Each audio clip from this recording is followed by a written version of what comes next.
ที่ถือว่ามาฮอดมานครหลวงเวียงจันทน์กับมาฮอดอันหอพิพิธภัณฑ์ศิลปะลาวอยู่หนองเสื่อมเนาะสิพาบรรดาอ้ายเงินน้องมาเที่ยวเบิ่งทางด้านหลังข้าพเจ้าเพื่อเป็นปราสาทสวยงามเอาสิไปเข้าไปเบิ่งด้านในเนาะก็สิย่างไปไกลเติบเอาที่ว่าเฮามาซื้อปี้อยู่นี่ผู้ละแสนกีบเนาะค่าเข้าชมถ้าว่าขี่รถกับเพิ่มอีกผู้ละ50,000ไปกับพาไปเที่ยวเนาะที่ว่ารับผิดชอบเบิดทุกอย่างเพิ่น เลยเฮาได้ปี้เนาะเฮาก็สิมักสแกนอยู่บ่อนนี้สแกนอยู่บ่อนนี้นะสแกนดันไปเลยเนาะขึ้นรถอยู่นี่บ่เนาะก็สิย่างอยู่พี่เอาไปเบิ่งด้านในกัน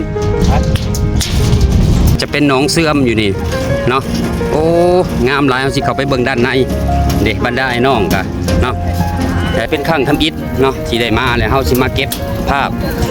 เอาบรรยากาศงามๆเบิ่งในเฮาย่างมากก็ถือว่าสิได้ลักหนึ่งเนาะก็ใกล้เติบแต่เป็นบรรยากาศหนองเสื่อมอยู่2ภาคข้าง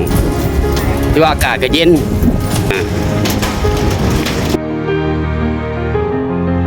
นี่แม่นด้านนอกของหอพิพิธภัณฑ์ศิลปะลาวก็ถือว่าสวยสดงดงามหลายเนาะก็ถือว่าสถานที่ข้างนอกอันนี้ก็ห่มเย็นสมชื่นศิลปะการออกแบบก็ถือว่าแบบลายลาวงามโดดเด่นแบบพระราชวังหอพิพิธภัณฑ์แกะสลักไม้ถือว่าเป็นที่ใหญ่กว่าหมู่ในลาวเป็นความภาคภูมิใจของคนลาวทางอาเซียนบนโลกใบนี้เฮาเข้ามาเบิ่งด้านในของหอพิพิธภัณฑ์ก็ถือว่างามหลายเนาะทั้งนอกก็ตกแต่งไปด้วยลวดลายศิลปะลายลาวและหลากหลายชนเผ่าเนาะบ่ว่าทางอาเซียนลาวและก็ยุโรปและไฮไลท์ของหอพิพิธภัณฑ์ก็ถือว่าแม่นข้างในตัวนี้ถือว่าเนรมิตซ้ำในฝันนโรดเนาะก็ถือว่าเหลื่อมยิบยับปานขุมคำที่เฮาเห็นอยู่นั่นก็คือเสาพระสุเมธถือว่าตกแต่งไปด้วยลวดลายที่สวยงามค่าบริการที่เข้ามานี่ก็ถือว่าเป็นคนลาวก็แม่น100,000 กีบต่อคนและคนต่างประเทศก็200,000 กีบต่อคนก็ถือว่าสุดคุ้มเนาะบ่มีอีกแล้วในราคาสำนี้จากนั้นเฮาก็มาเบิ่งในห้องที่2ก็ถือว่าผลิตภัณฑ์ของเพิ่นนี้ก็มีแต่พระเนาะที่ศักดิ์สิทธิ์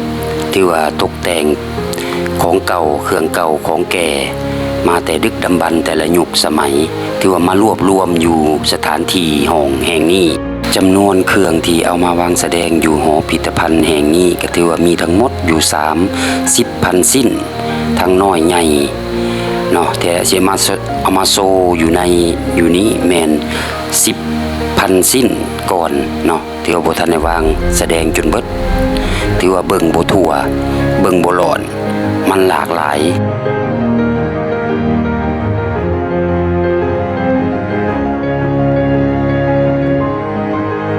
จากนั้นเฮาก็สิไปห้อง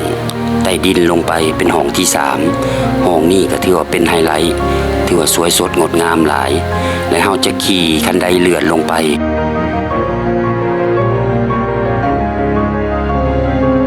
แล้วก็ลงไปนี่แกขี่ลิฟต์เฮาก็จะเห็นว่าห้องนี้ก็เป็นห้องที่สำคัญเนาะถือว่าประดาตกแต่งด้วยไม้เอามาขวดลายโดยเฉพาะแม่นพระก็ถือว่าเฮ็ดด้วยไม้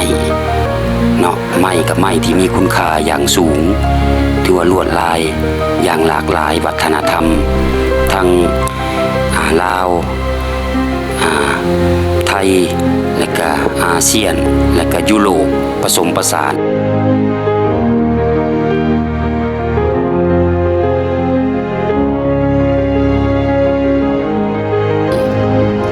ที่มีคุณค่าเบิดอยู่นี่ถือมาโฮมอยู่นี่เบิดไม่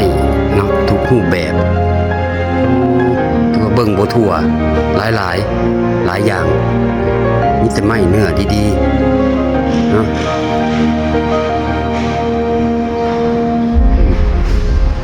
ครับ บไม้ที่แช่น้ำหลายพันปีแล้วก็มาเป็นอันนี้เนาะถั่วเบิดถั่วหลายไม้แกะสลักเบิ่งบ่ถั่วโอ้เข้าไปในพุ่นอีกโอ้ตัวนั้นครับผม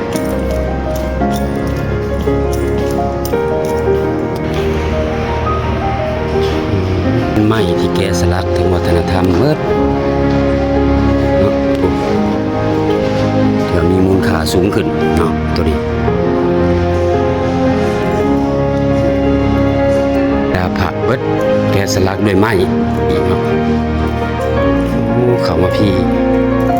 หลายหลืมเนาะตัวนี้ก็หกนี่เองอลังงานสร้างเบิดตัวนี้ก็ได้แต่ไม้ที่มีคุณค่าเบิดสลับซับซ้อนพี่หลายอย่างอันนี้จะแกะสลักเป็นนกยูงหางยาวเนาะมาอีก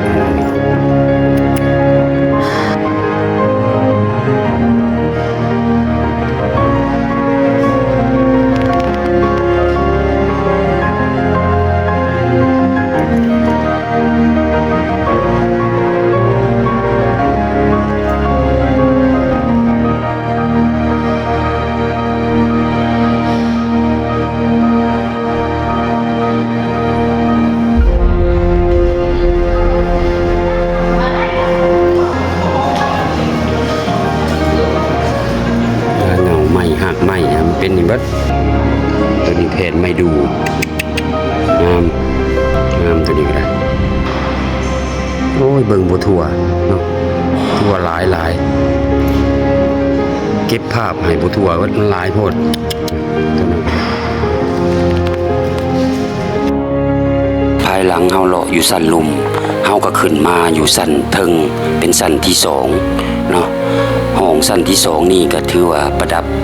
ประดาด้วยรูปภาพ3มิติเนาะและพิเศษแม่นของสันเทิงนี่เพิ่นจะให้การบริการขายเครื่องที่มีคุณค่าแปรรูปมาจากไม้หินเขียวหินขาว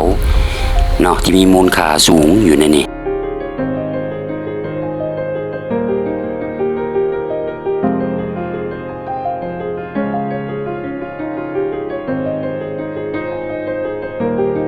ภายหลังถ่ายแล้วเฮาก็มาเบิ่งนางงามเนาะเบิ่งก่อนโอ้ตัวงามแท้ๆมันคุณนายมาแต่ไสเด้นี่เนาะโอ้ตัวงามมาเลยเป็นน้ำกองบ่ผักงามชื่อภาพบรรยากาศเฮามาถ่ายทำเนาะหอพิพิธภัณฑ์ศิลปะของเราเนาะที่นำเสื่อมที่ว่าให้บรรดาทานได้เห็นสถานที่งามหลายเนาะขอบใจได้หลาย